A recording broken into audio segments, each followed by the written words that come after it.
Of developing a resume series. So this video will talk about the different resume layouts that you will be able to turn in for our community partner first assignment resumes and cover letters. This video will also let you see what types of layouts are available for you to use when you decide to apply for jobs. So to overcap from our part 1 of this series, the rhetoric of a resume. So if you remember, we talked about how we can view the resume as well as the cover letter as a rhetorical tool. And we should consider what tools and strategies in our writing we can use to our advantage. So again, to recap, we think of a resume as a rhetorical tool. And a rhetorical tool is the modes or tools we use to communicate with one another, messages that we ourselves find purposeful, which can be our interests, our motives, our arguments, ideas, cases, credibility, whatever it is that we find purposeful. And rhetoric, of course, is what we do every day to communicate. And that example was shown in that first video when I talked about Kenneth Burke and the rhetorical bubble. So let's move on to the premise of this video, which is the resume layout. There are 2 types of layouts that you can use for your resume. You can, one, either label your resume as a chronological resume. The second use is a functional resume. So let's go over the first one, a chronological resume.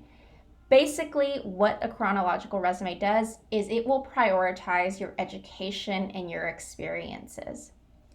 So what is the rhetorical advantage of this? Well, the rhetorical advantage of it is that you can display a well-experienced persona. You'll be able to look like a professional who has already had hands-on in the field that you are applying to. You may look like someone who understands the culture of a work environment, the tasks and demands of a job, the demands a job may bring. You can also show that you can handle jobs and you're able to retain them as well. Rhetorically, this makes you look like a great candidate who is reliable and who already has experience beforehand and may not need so much training when you start. So a chronological resume usually begins with your education. That means your degrees or current degrees that are in progress. So you will start off as your first header being your education. Next, you'll have your work experiences or internships that are applicable to the job you are applying to. That means that anything that you've done that isn't necessarily a paying job, like internships, you can include here under this section. So what types of tasks or assignments did you do in these jobs that make you credible? In other words, why are you the best candidate for the job that you are applying for? Start thinking about these when you are developing a chronological resume and you have a hefty job experience list. What are some things that you can add to that resume to show that you are a great candidate for the job? Of course, there are some disadvantages to using a chronological resume. One disadvantage is that your special skills, your knowledge, and any other unique capabilities that you may have learned in other places that are not jobs could get lost towards the end of the resume. The second disadvantage is that if you do have gaps in your work experience or you don't have that much work experience at all, it's going to be detectable. It can be seen. If you worked for 5 years and then took a 2-year break, that's going to raise some questions to an employer. So if you do decide to use this type of layout, just be prepared for those types of questions that could be asked. If you feel like these disadvantages actually weigh pretty heavy, then let's talk about the functional resume. So the functional resume is different from the chronological resume because it prioritizes your special qualifications and skills and abilities that you may have learned, not necessarily at a job, but maybe in classes, maybe in other workspaces, maybe in other organizations that you've joined. So then what is the rhetorical advantage of using a functional resume? Rhetorically, it draws attention to what you know how to do and your potential and assets to offer rather than what you've done. These types of resumes help you to personify a unique asset in the community that provides skills possibly no one else could have, and it shows that you're really ready to learn and offer fresh perspective. So let's talk a little bit more about the functional resume. The functional resume, of course, still begins with your education, so your degrees and the current degrees that you have in progress. The second is your qualifications and special skills. That'll be your second header. These qualifications and special skills can be derived from extracurricular activities. Other places can be workshops, institutes, or classes you've taken that contribute to shaping your identity. So start making a list of those types of things or things that you've done that have helped you develop any type of special skills or knowledge that you can find that useful to the employer. A disadvantage of the functional resume is your job experience will not be at the forefront, but you may want that if you decide to use a functional resume. The second disadvantage is you may look a little less experienced compared to other folks who are applying for the same job. However, this does not mean that you are not hireable or don't hold potential.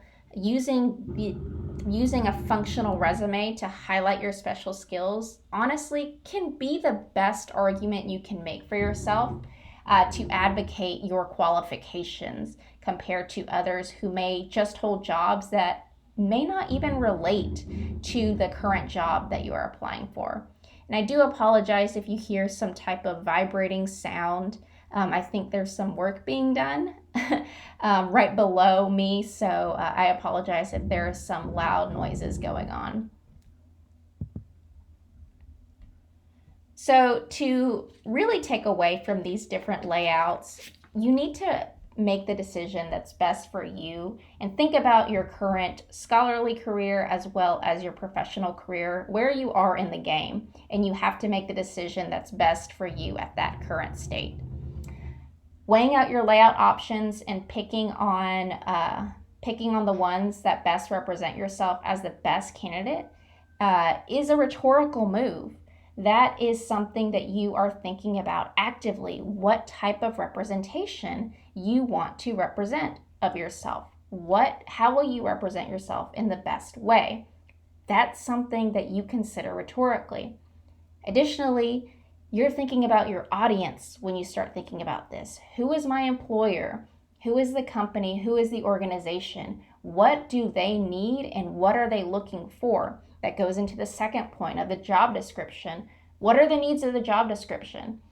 Do the job experiences I have, are they useful to put up at the front? Or will my special skills show that I'm actually a lot better prepared for this job than what my job experience shows?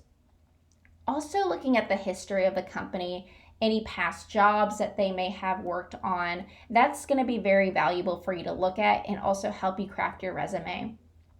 Additionally, any other values that the company has, any needs that they need, those are all things that you can research and find out about too from the job description as well as the website. Lastly, it's important to research the job and see what they value most. Like I said, researching their website, researching the supervisor and manager, that's a big one too. Who are they? What are their positions in the company? What do they expect?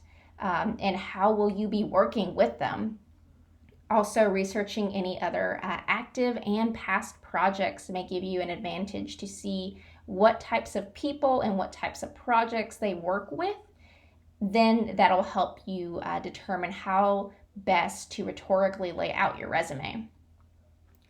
To reiterate, it's always really best practice to carefully read the job description. it possibly may give you hints or directions of what type of employees they're looking for. What type of candidate are they looking for at that time? This may also help you to determine what type of layout may best fit to showcase what they need to fulfill, right?